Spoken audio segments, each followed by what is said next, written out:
changing lives.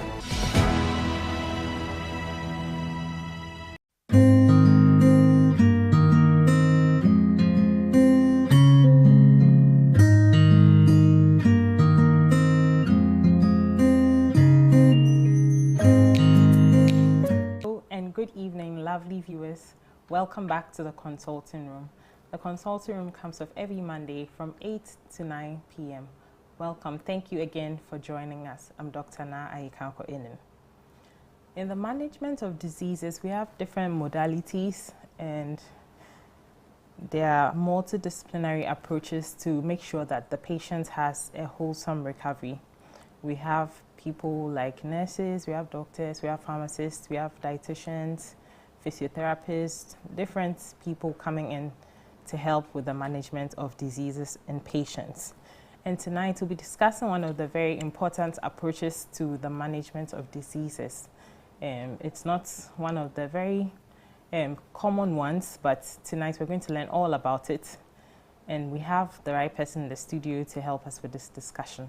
So here we have Dr. Morris Mensah. Doc, you're welcome.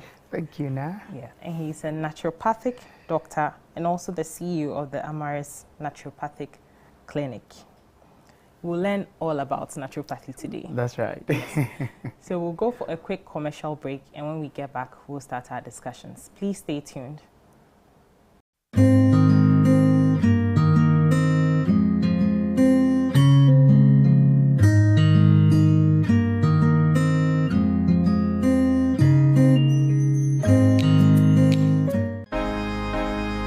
Jesus speaking says, "And this gospel of the kingdom shall be preached in all the world as a witness to all nations, and then the end will come." In the name of Jesus, I welcome you to our special evangelistic campaign. We have dubbed it Kings and Kingdom. Powerful messages are coming your way. The main site is going to be in front of the Bethel SDA Church here in Osu, Accra. And then we'll have a satellite site in front of the Osumanches Palace, also in Accra. From the 19th to 29th, we start at 6 p.m. with health messages, with health screening. And then from 6:30, there will be prayer, there will be music. Exactly 7 p.m., we'll start the Word of God. We're going to be live here on Hope Television. We'll be live on YouTube. We'll be live on Facebook. God is about to speak to you. God is about to prepare you for His second coming. I look forward to meeting you. God richly bless you.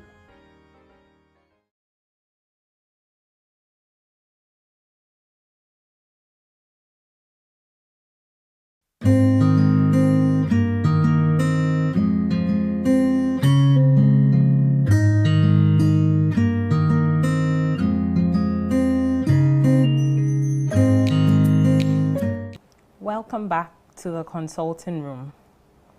As I said earlier, today we're going to be talking about naturopathy. Our topic today is natural approaches to cancer prevention, and we have with us Dr. Morris Mensah, who is a naturopathic doctor. Doc, you're welcome again. Thank you, Na. Yeah. So naturopathy, what is it all about? Okay, thank you very much for the opportunity, and greetings to our viewers, our lovely viewers. Naturopathy is a field of discipline where you study basically how to tackle diseases from a natural scope of view or perspective. So we have so many dimensions coming into the whole spectrum of naturopathy. So foremost, there's something we call phytotherapy. There are a lot of therapies, but foremost of them is the phytotherapy, meaning healing with plants. Then we have dietotherapy, to heal with diet and foods. And then we have hydrotherapy, to heal with water that God has given. So everything you are to heal and approach a disease with, anything that you want to employ must be natural. And that's how we are trained to go by such tangent. And then we have geotherapy. Geotherapy? Yes, healing with soil. Yeah, you know, that's a bit common in the system now. Yeah, but normally it's unfortunate they only use it for face mask. Yeah, oh yeah. That's true. But that's geotherapy. Okay. You can use it in other conditions as well. If only we are privy to the knowledge and the technical know-how, then certainly it's easily applicable. There are a lot of ailments that we need geotherapy just to help ourselves, simply. Then we have aerotherapy, how to heal with air when it comes to how to breathe properly or do some breathing exercises and all those. That is aerotherapy. It's not that common, right? Yes. Then we have physiotherapy, to heal with massage or to treat conditions with massage and exercises here and there. Okay. So basically that's what naturopathy is about. Okay, that's all. Okay. So what kind of diseases would you normally treat? Okay, a naturopath is a general practitioner. The patient will have to go through all necessary diagnoses, just as the conventional way. But then the approach of handling the ailment or the disorder, that is the only place you realize we are having different tangents to move on in tackling diseases. So a naturopath should be able to treat any kind of disease or to handle any kind of disease. Okay. Yeah, using any of the approaches I spoke about or any of the categories of naturopathy. Yes. Okay. So we hear a lot of times herbalist. Do they fall under naturopathy? In fact, a herbalist isn't a naturopath. Okay. Yes. Purely a herbalist is someone who goes deeply into herbology. As currently we have in one of our institutions, KNUST, the herbal medicine is one of the disciplines that is emerging gradually. And we are grateful for making such progress, you know. Yes. So herbal medicine focuses on herbs. Okay. Mainly, about 70 to 85% of the things you are going to study about will be basically on herbs and how to utilize them in treatment of disorders. But naturopathy goes to a wider spectrum or scope of dimensions to bring together all these natural resources and remedies to approach a disease or a disorder. So phytotherapy will have to involve anything plant. So it can be a root, a bark, a flower, whatever, any part of a plant that is useful for treating a disorder, a naturopath can use that. Okay. So how do you regulate it? You know, we talk about temperance. Yes. Too much water, too little water, and all that. So how do you regulate the treatments in these cases? Sure. By God's grace, we have advanced.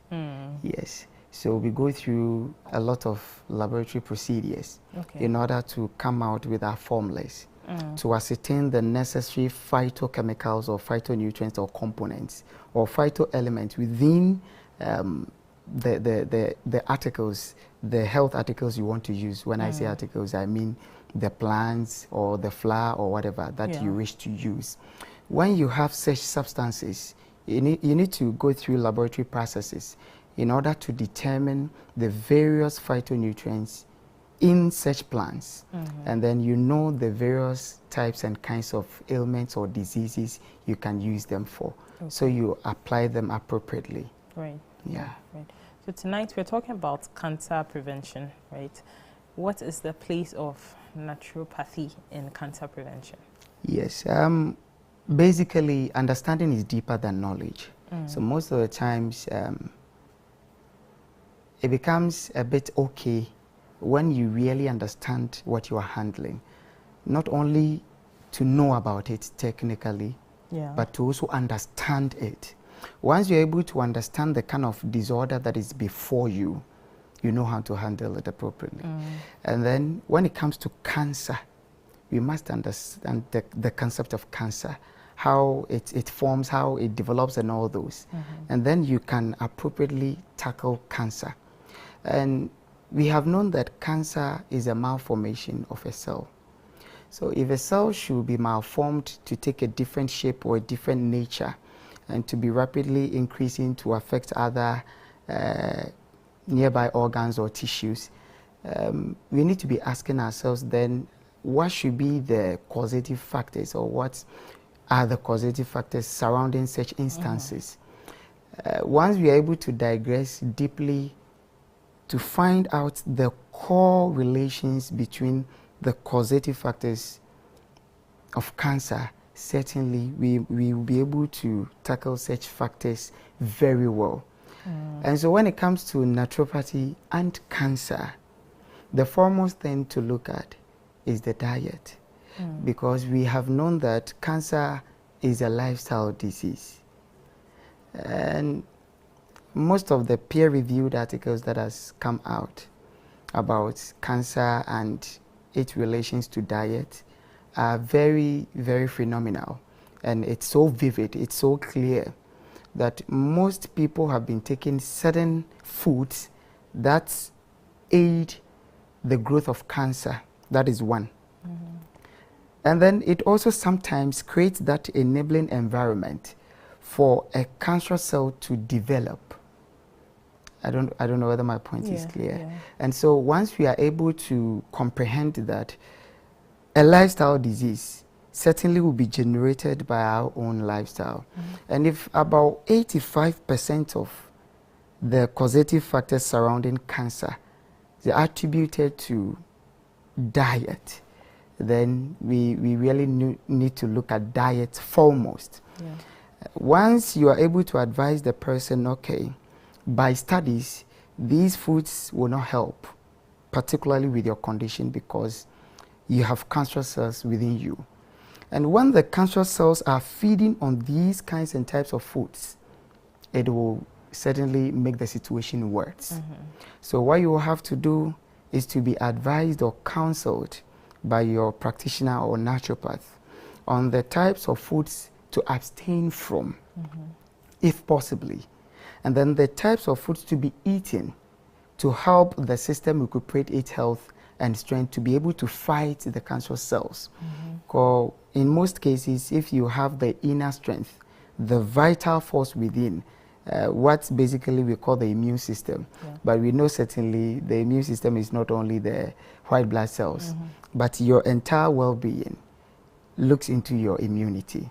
So once you are able to do that and feed the body with the necessary foods, having the necessary nutrients to begin building cells, because certainly each and every time we are building new cells, once you begin building a healthier cells as compared to the previous ones, it helps curb the disorder that have been created already in the system. So it becomes helpful in a way to eat certain foods that are going to be enhancing your healing mechanism in the system. It's something that is natural, it's there. Just like you having a cut, sometimes you wouldn't apply anything, but you realize the wound will be healing. So that shows that we have a healing mechanism within the system. So sometimes we just need to provide the a good aura, an enabling atmosphere for the body to be able to work effectively. On such things. Yeah, what kind of what do I say, plants? Would I say plants, or let's say diets? What kind of diets would you usually advise such patients to take? Okay. It might be a bit questionable, but I mean, it's okay. It is normal. Plant-based diet has proved over and over time to be very, very helpful. I have experienced that myself with my clients. Most of the times when they come with cancer cases or issues, and then you get them on a plant-based diet, they progress quickly and they restore and recover rapidly. As compared to those who want to eat anything. I get to my point. I guess that's when the cancer is not very advanced, right? Yes. I mean, yeah. So at the preliminary stages, you really need to make sure you go on plant-based diets, and it has been helpful. A lot of people have gone through such instances, and they've given lots of testimonies about such things. Trevor Smith, for instance, you can just search about him. He had a serious cancer, but through all the options that he was given, he said, no, I've researched, and I think plant-based diet will help me. He did that, and then he began taking a lot of vitamin C's. And then supplementing whatever he's doing with vitamin C, it helped him a lot. And it's now everywhere. He didn't hide it. He spoke about it. And it's been helpful. And then health-wise, when you look straight into the connections that emerge between human being and diet, then certainly you see a clear connection between cancer and food. So when plants are enhanced, eating of plants or consumption of plants, the fruits will have a lot of vitamins to give us, most of the dietary items to give us minerals, and a whole lot of nutrients. All these will come together to work within you to accomplish its goal or purpose. Because I believe every fruit that we see, every vegetable that we see, every plant that we see is there for a purpose. God created all these for a purpose, to accomplish something good. So once we are able to apply them in a good way, then I think the results, we shall reap that positively. So you mentioned hydrotherapy. I'm just wondering, yes, in what cases do we use hydrotherapy, and how does it help? Okay. Water, God created water not only for drinking purposes. We use it for a whole lot of other stuffs. It becomes also necessary to use water for healing. We've had series of kidney infections, UTIs and all those. When they enhanced their intake of water, we saw a dramatic change without giving them any medicine. A lot of people have been battling with certain conditions they are unable to familiarize themselves with. But once they started taking lots of water within them, it really helped. And we have known normally that it's generally in the system that water takes about 75 to 85% of the fluid composition of humanity. And certainly then it means that if you need to be starving your cells, your tissues, your organs of the water that it needs to sustain it, there will be a problem. If even you are not taking enough water, that alone can even result in a disorder. How much more you having a problem and wouldn't want to be drinking water? That is just an aspect of hydrotherapy. And then we use water for hot and cold compresses. Sometimes I do tell people that Sankofa is there. Our foreparents knew about hydrotherapy, so they were using towels. We call that sponging in hydrotherapy. So they will use, even today they do that, right? To the newborn babies. Why are they doing that? To relax the muscles, get the body well calmed and in shape. And we know we have these tiny pores that we cannot see clearly in the system. If perspiration will be healthy and respiration will be healthy, we need enough water in the system, not only by drinking, but on the skin. So this also goes to our men who do not who do not bathe regularly, and they are always given, you need to bathe regularly, every morning and evening.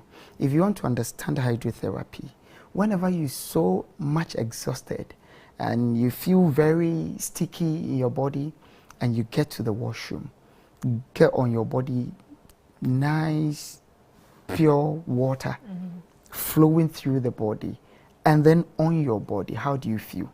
Refreshed. Yes, you feel so refreshed. That feeling alone should give us the indication that water is there for us. When water pollution and water contamination became a talk of, a crisis that came and became a talk about the galamseys and all that we've been doing. Who was not concerned about it? Everyone was equally concerned that, okay, if our water is being contaminated and polluted, then certainly we taking it in or using it for whatever thing wouldn't be helpful. Even trees that are grown in polluted water or with polluted water do not grow well. Yeah. So we have a whole lot of other therapies within the hydrotherapy that you can use water for. Sometimes common headaches, you can just use sponging to help yourself, to get yourself relieved. Common headache. So you have a towel in a cold water. If the atmosphere is a bit warm and hot, just a cold water, and then you place the towel on your forehead. It will make you feel better. Sometimes it helps even you to sleep better. So if you are having insomnia, sometimes it's also important to be using hydrotherapy. So sometimes you place your feet in a bucket of warm water, and then you have a towel placed in a cold water, and then squeezed out, be used on your forehead whilst your feet is in the warm water. It gives that kind of relief to your system. So we can be trying all these in our various ends. Yeah. So we do this in our clinics too. Right. So by God's grace, because of the advancements in the fraternity, there are a whole lot of equipments that are there to be used. Right. Sauna is hydrotherapy. Okay. We know sauna. Yeah. It's a hydrotherapy. Okay. Yeah. Mikopunu. That is steam inhalation. Okay. And then steam bathing. So using steam and all those for healing, these are all under hydrotherapy. So I remember very well when the COVID came. You see how people were, were applying the steam inhalation, just trying to help the lungs get off or eradicate any kind of infectious particles that might find its way in us by breathing. So it keeps the lungs healthy, it helps the general body system. So it's something that we can be applying if only we know how to go about them, and it will be very useful for us. Okay. Thank you so much. So we have orthodox medicine, where we use the medications to help manage diseases. And then we have the alternative medicine, and naturopathic medicine falls under that. Do they go hand in hand? Okay, sometimes some of the medicines from the conventional world would have to be probably looked at, the components, the chemicals that comprise the particular medicine you are taking for that cause. You need to ask yourself, if you have any plants that you are about to take, what are the components, the phytonutrients within? You know, there are wild plants that we really need to have a knowledge about before we use them. We should never use and undermine certain leaves just like that and be using them ignorantly. Certain leaves are so wild that you need to have a foreknowledge of them in order to apply them appropriately. So some are misusing plants. I wouldn't say only herbs, plants. So that is why we have a field of study for it. So once you gain that understanding, myself as a practitioner, when someone comes and the person is straightly on a conventional drug or medicine, I need to know the particular kind of drugs the person is on. Then I advise myself, okay, this particular kind of medicine that I want to give from my end, are there any elements in them that will be conflicting or contradictory?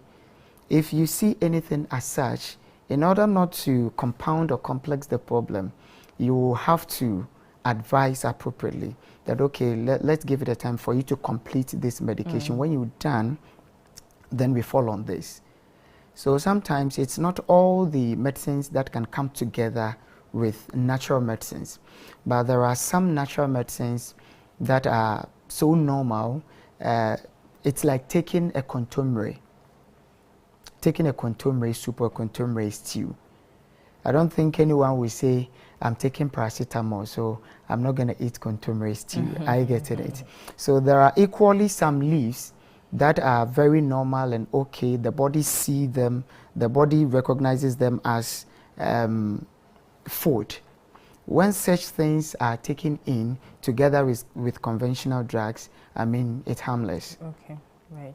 So there are people who come who evidently need medications, and sometimes they even start on the medications, and later they come back and tell you that I'm not taking the medications again, I'm just doing herbs or phytotherapy. What do you have to say about that? Okay, basically we know that we have a preliminary and a fundamental right for every client or patient. So most of the times we leave some of these things to them. But I want to emphasize on something. If you are diseased or if you have a disorder, if you are experiencing any kind of malady, make sure that you are convinced on the tangent you are taking. You have a whole lot of options to tackle your disease, your ailment. It's something you are battling with. Mm-hmm. You have the sole right. You can go for advice, counsel, but then it rests on you to take a decision for yourself. So for us to be healthily and healthfully decisive, to take a path that we wouldn't regret days or years ahead of us, we must sit down and ask ourselves a whole lot of questions, descend through the scope of the spectrum of options we have, and then to be able to articulate through and know that, okay, me going for a conventional way, I'm certain and I'm sure, and I have faith and trust in that. Mm-hmm. Then you follow keenly, because it affects both ways. If likewise clients come to us, they begin something and then you realize they are off to the conventional, So sometimes it also happens, you cannot prevent it. There are a whole lot of environmental toxins, environmental talks that affect patients. We understand the psychology of patients. When you are sick, sometimes you are being controlled here and there by people. Oh, go to this man, he's so good. Oh, go to this hospital. Oh, let me give you this doctor. Oh, let me give you this herb. I don't know whether I get the point. So that is Ghana and that is Africa for you. We must be certain with whatever approach we are taking. If you think going the conventional way will be helpful for you, you do that. But if you think coming to the natural way is good for you, with all your strength, you will have to exert all your strength in that and do solely as you are instructed to do. I don't think any medical officer will be pleased that you have come to me with your issue. Okay, I've gone all out to help you on this scope. Sometimes they do not even discuss certain things with you. By the time you realize they are on the other trend, I don't think any medical officer will be pleased with that. Mm-hmm. And so if even you think it's something positive that you want to inculcate whilst probably you are on a naturopathic treatment and you think, okay, now I want to go allopathic way, I want to go conventional, I want to start taking some drugs, still discuss that with your practitioner. I don't think your practitioner will be heard in any way. Mm-hmm. Certainly he or she will understand you because it's your right. It's your right when it comes to health. Mm-hmm. So, I mean, these are some of the things we can be advising and counseling ourselves. Right. Yeah. So with naturopathic medicine, how do you monitor, say, the progression of the disease? Or how do you know that the therapy you're given is working? Okay. So, foremost, we were able to determine the disease through a certain procedure. It is the same scientific approach that we are going to use. So if it was a growth that was determined by a sonographic finding and later on was given the degree of or the extent of its severity by biopsy whatsoever, when we are done, suddenly we will have to be going through such procedures to be able to realize or actualize whether we are making progress or not. Mm-hmm. That is one. And then the patients that came to you with a problem had certain symptoms. Mm-hmm. And there might be some physical signs that you might also be seeing with some conditions, not all kinds of conditions. So with the very conditions that you are able to have signs of, that you, a practitioner, can even examine, You can be doing such things to monitor the progress of whatever you're doing. And then you listen to your client, your patient. And in our practice, there's something we call healing crisis. So through the counseling session, you are to be told that, okay, when you are going through chemo, you need to be sat down and be taught the various stages and the things you are going to go through. If you don't understand, you get there and be despaired. Likewise, when you come to naturopathy, in our healing processes, treatment processes, whatsoever, we have counseling sessions that we lead them through and let them understand, okay, this procedure that we are about to go through with this kind of disease and these kinds of or types of therapies, these are the things you need to expect. But unfortunately, if you do not get a professional, he might not be able to explain some of these things to you. And sometimes it might take an uncomfortable shape or form whilst treating the person, but then it might be something positive trying to emerge. It is the reason why we have the concept of the contradictory healing term. So sometimes the person might be thinking, oh, I'm having a serious headache. I was not having that. It started when I started with your medication. So how you didn't probably explain to the person that when you start taking this, you might be experiencing little headaches along the way, and then you explain why. I get in the point. Yeah. So does a naturopathic doctor do a diagnosis? Like, can you make a diagnosis, or do you rely on the conventional doctor to make a diagnosis, and then maybe then you do like a follow-up on what diagnosis has been made? Okay, we are actually trained to embark on our own diagnosis with the very machineries we have. When you come to my facility, for instance, we have the equipment.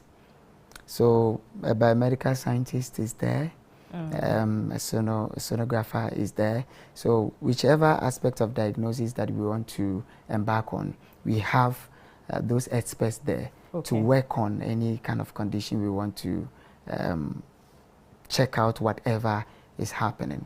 Once we are done and know the results, then the approach of handling, the approach of tackling, the approach of treatment is the only thing that differentiates between us and a medical doctor.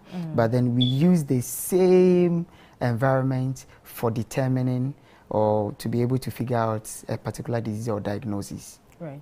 So we are talking about using natural methods, right? Are there any risk or side effects? We have positive side effects and we have negative side effects. There are some wild plants, when used, they published a book, I think, 2015, by the CSIR, Scientific Center for Scientific and Industrial Research. And they were trying to dichotomize into the plants they were researching on. Basically, it was herbs, trying to find out whether there are some sure side effects which are negative on the human system. One thing that they realized is this, and I really want to share. When they take the leaves or the herbs in its wholesome form, in that compound form, they realized they weren't attaining to any negative effect from its application. But when they isolate certain chemical substances from the leaves or the herbs and then formulate them, give it to clients or patients, sometimes they see some negative reactions. And so what it taught me was that God understands why He made Nunum as it is. He knows the components and the elements that must come together to form Nunum for it to be complete. What is Nunum? Nunum, that's local basil. Oh, okay. Basil. Okay. Yeah, that's our local type of basil. Okay. And so, if in God's own wisdom said, okay, I've given this particular leaf, I've given this particular kind of plant. As we normally eat pineapple in a wholesome manner. We don't isolate anything from pineapple before we eat them. So advisably, I counsel that whenever we are, even the practitioners, I tell them, we need to take the wholesome approach in tackling diseases as a naturopath. And when you take such tangents, you have less risk to engage yourself in. Okay, right, that's good to know. Can I just decide at home what I want to take, or do I need advice from like a specialist at a facility in terms of natural management of diseases? Yes, in fact, you need serious counseling. It's not just straightforward. No, not just that. A lot of people have tried certain things, and we have realized that sometimes it might cause harm than good.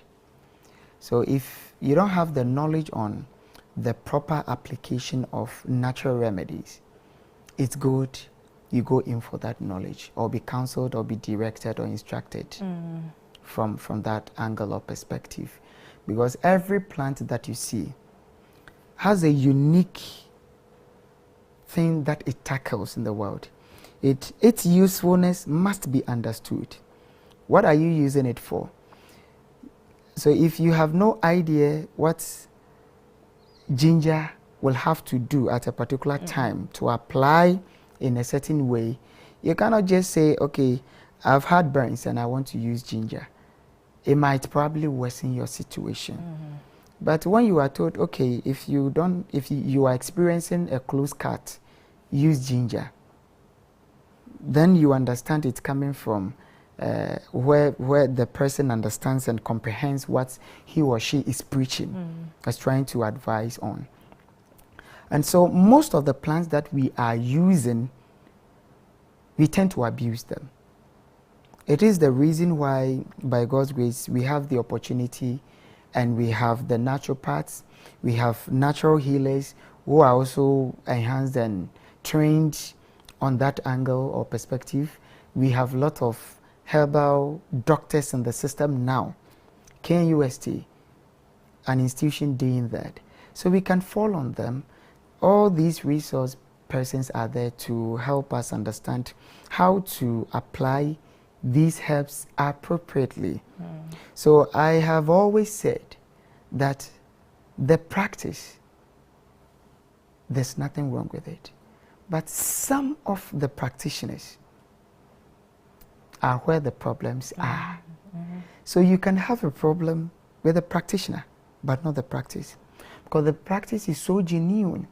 If you really understand how natural practice should be, there wouldn't be these sort of issues here and there, lots of misconceptions here and there about natural healing. Are you getting the point?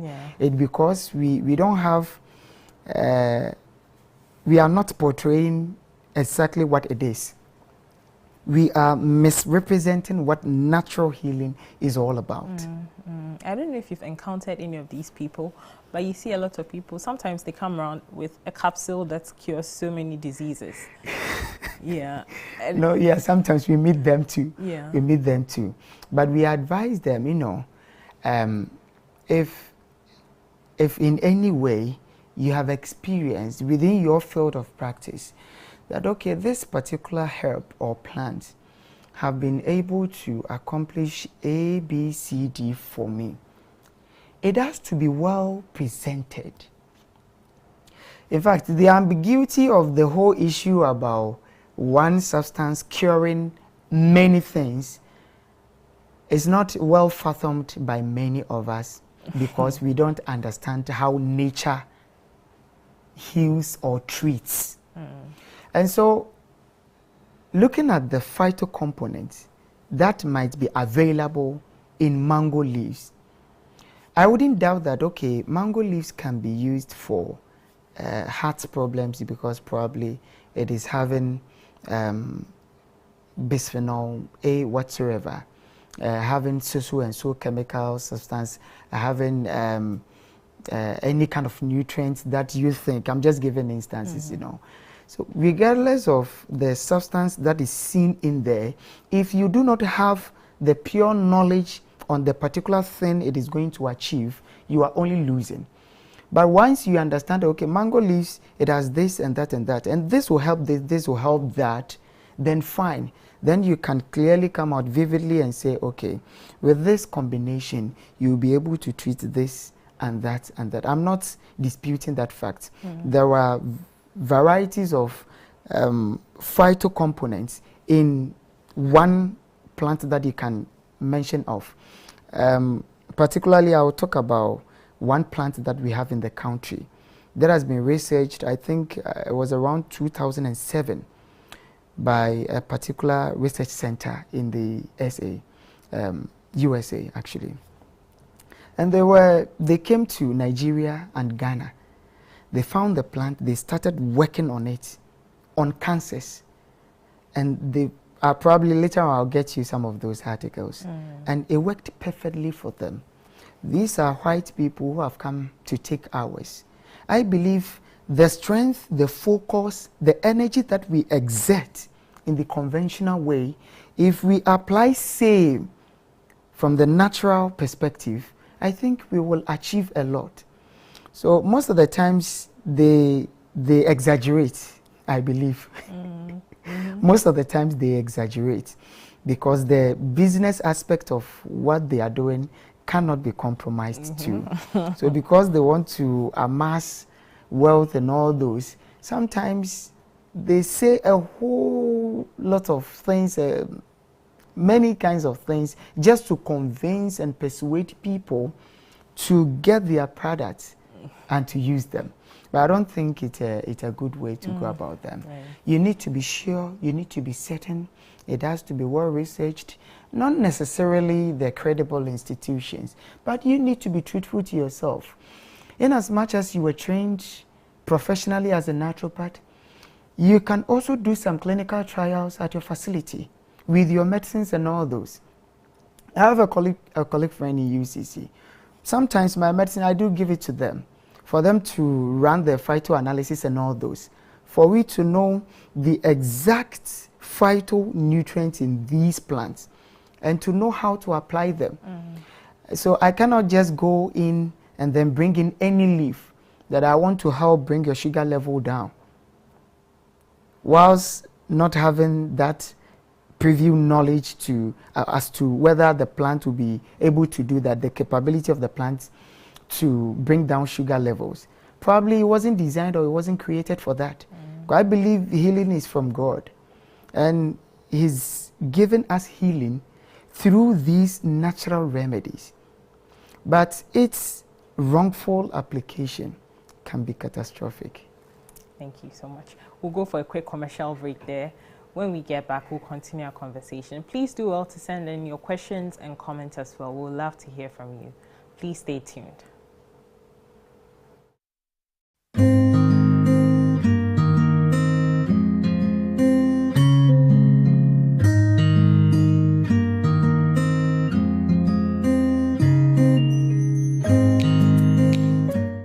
Eastern View Ghana Conference, Abekwase Central Church, Etun Safremu Nyina Bani Homecoming and Fundraising Event.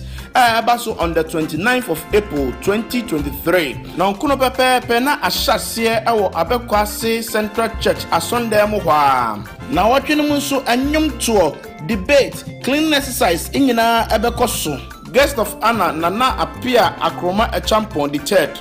Soldiers of Christ and Ninyum to 4 Kuahuro Bebre, Babe Hui and Yum Dada Amayaniaji.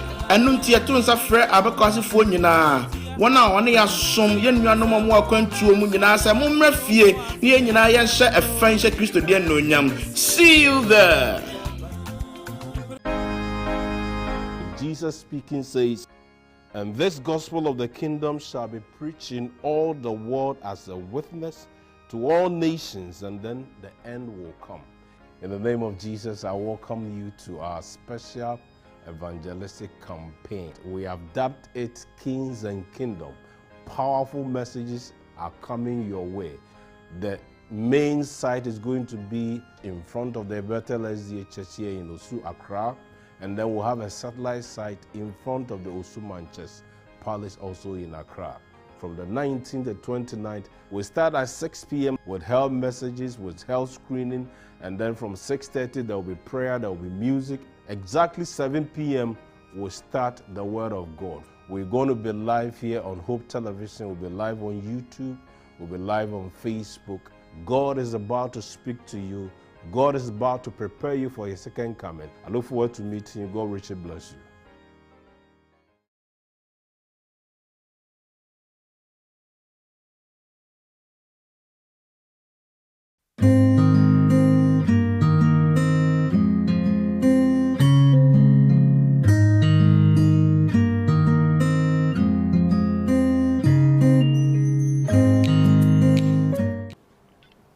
Welcome back from the commercial break. Before we left, we were having a conversation with Dr. Morris Mensah, who is a naturopathic doctor. So, Doc, we are back. Yes. So, for cancer patients, are there some specific things that you'd advise them to eat, and maybe how they can prepare it to make it, help them in the management of it? Yeah. So, basically, when it comes to the dietotherapeutic aspect of handling cancer issues or cancer cases, I become much concerned because you are what you eat. You are basically what you eat. Mm-hmm. While you are eating, you are not only eating to be filled in the belly. You know, one of the things that today has been a problem in the health fraternity globally, deficiency. We have realized people are eating a lot, yet we are still deficient. So we are filling the belly with food, yet the body is starving. The body needs nutrient, not how much food you are eating, but the nutrients needs to be sufficient for the body. And so when it comes to diet and cancer-related issues, you really need to do well, go far, take an entrenched position to embark on something that will rather help you. It's what your body needs, not what it wants.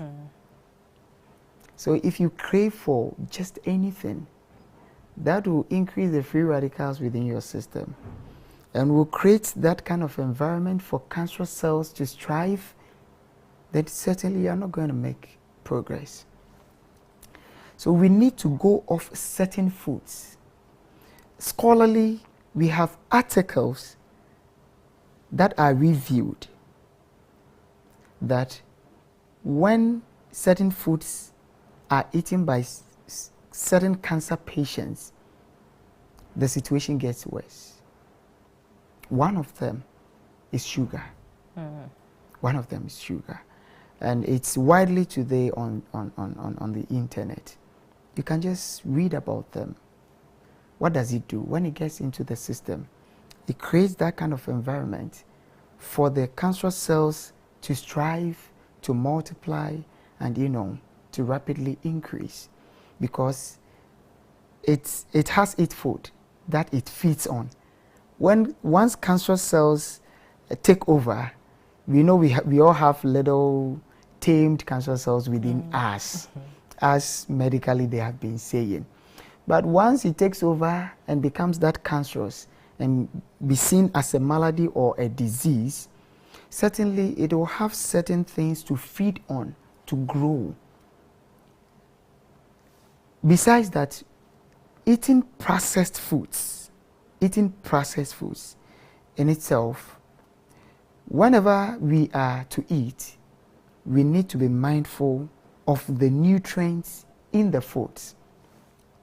And so if I buy a mango, for instance, and I'm eating the mango because I know vitamin A, vitamin C, blah, blah, blah, are all in there to help me, you take it wholesomely.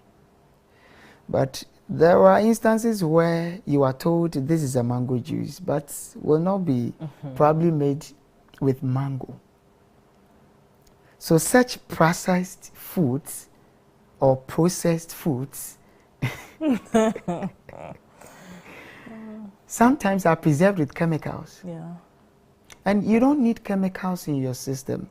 You know, since the beginning of the industrial age, by the activities of human beings, we have created over 10,000 unnatural chemical compounds. Most of them are found in the things we are eating, things we are consuming, the water we drink, the air we breathe, the foods we are eating. Who isn't concerned about the chemicals we are using on our foodstuffs? Who isn't? Why are we complaining? Because those chemicals are carcinogenic. It's capable of distorting your cells, the former growth of your cells. It's capable in distorting its pattern of growth. And that malformation can result in cancer. And so when researchers have come out and have told us conclusively that these chemicals that we are using on our various crops will bring cancer and a whole lot, we do not believe. I think it was 4 years ago or so, I had some white men. They came in Ghana, they were trying to bring an aid to those who are having lymphoma and all those. Because they are saying they have realized that there's something we call glyphosate.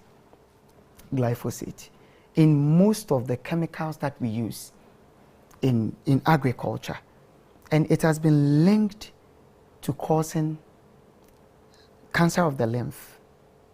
So they came down trying to see those who are victimized to be able to compensate them.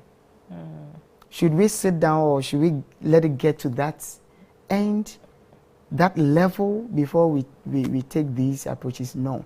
We need to be proactive enough and to be able to prevent ourselves rather from these things. So we have these external problems and issues. It's embedded on you and I to be good citizens of ourselves. The world is for us. Human beings are controlling the world.